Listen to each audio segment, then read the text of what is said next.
I've learned more from failures and insecurities and all sorts of things than I've ever learned from successes in life. In the service industries and working at a grocery store midnight to 8 a.m., I think those jobs taught me more about working in Hollywood than almost anything I've ever done, because Hollywood, you work with a lot of people that are, not necessarily accountable. There's a tremendous flexibility with people who, you could show up a week late and they'll just clap once you get to set. I think working those jobs, they taught me a real kind of steadfast accountability. I always sort of felt like if I'm 5 minutes early, I'm already 10 minutes late. And I'm telling you, that's like half of the good things that have come to me have been about being super and hyper accountable.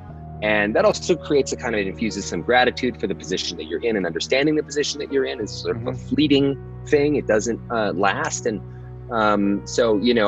those jobs taught me a lot. I mean, we're gonna at Safeway, we're gonna at that bar. If you're 15 minutes late, you're fired. Just see that, a lot of attention, good and bad, is probably not great for anybody. Some people thrive on it. Some people really handle it very well and integrate it into who they are in a way that works incredibly well. And then other people don't. I've seen movie stars with giant air quotes that it's really been one of the more devastating things that have ever happened to them. My highest goal in show business was to be the wacky neighbor in a sitcom. Quite literally. Like, if I could go to Los Angeles, I started an improv comedy. If I could go to Los Angeles, I could get a job as the wacky neighbor in a sitcom, I would be set. That was all I ever really wanted. So everything else that's happened, and it's all happened quite slowly, has been a kind of an aggregate.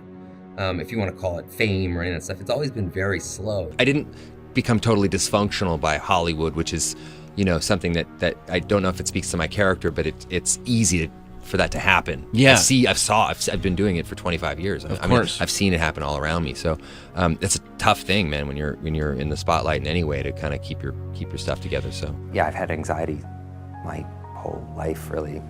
And I feel like I have two parts of my personality, that one takes over when that happens. When I would go out on like Letterman back in the day, I would always be nervous. But I remember I'd be standing backstage before the curtain would open, and I would think to myself, I'm gonna die. I'm literally gonna die here. Or the curtain's gonna open and I'm just gonna be a symphony of vomit. Just like something horrible is gonna happen. But as soon as that curtain opens, and this happens in my work a lot too, it's like this little guy takes over and he's like, I got this. You're cool.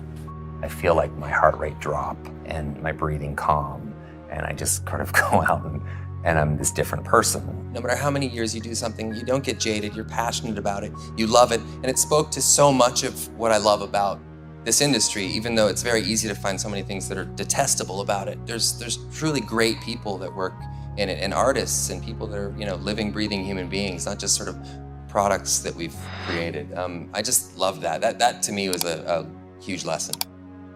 Vulnerability is beautiful and strong. Weirdly, even though strength to some people might be anathema to vulnerability, I think like there's, you can't really have one without the other. It's so easy to blame yourself or to blame something else, and it's actually that idea of leading with vulnerability and admitting that just because you're the father doesn't necessarily mean you know what's best. To be able to start conversations from a place of openness and not knowing and vulnerability is a huge honor.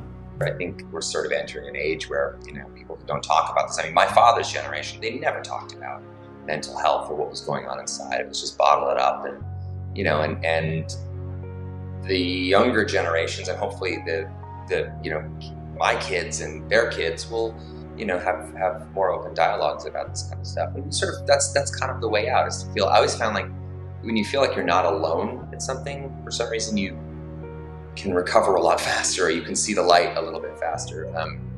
But when you feel like, and a lot of people do, they feel like they're completely alone, and that's the worst feeling on earth. So talking about it kind of to a certain degree sheds a little sliver of light in there, and I think that's important. I think as a father, I really could understand that feeling of impotence you have sometimes when you know you love and know your kid more than anyone, but you actually don't always know the answers, particularly when it comes to issues of mental health. You start to kind of become your own worst critic. So most of the time I'm being hard on myself.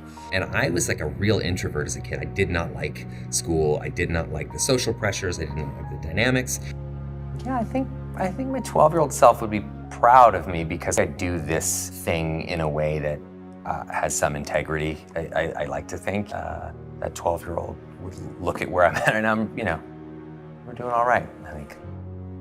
We need friends, we need support in the community, we need teachers. There's so many people that influence us, that guide us along the way.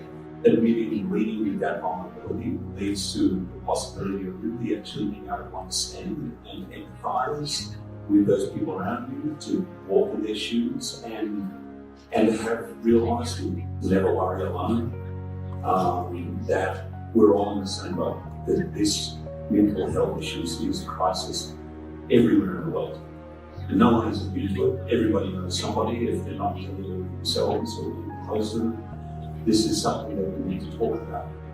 Part of why I've been successful, I think, in my business life is being somewhat self-aware, and I understand the idea that when you extract a lot from a system, you need to put some back in as well. So part of it comes from that. I can't, safely say that I would enjoy my position in life if I wasn't sharing it. Not just sharing wealth, but also sharing power, stepping aside where appropriate as well. And you can do all these things, and at the end of the day, you're still doing all right. Yeah. It doesn't change much for your own personal situation, other than it really feels great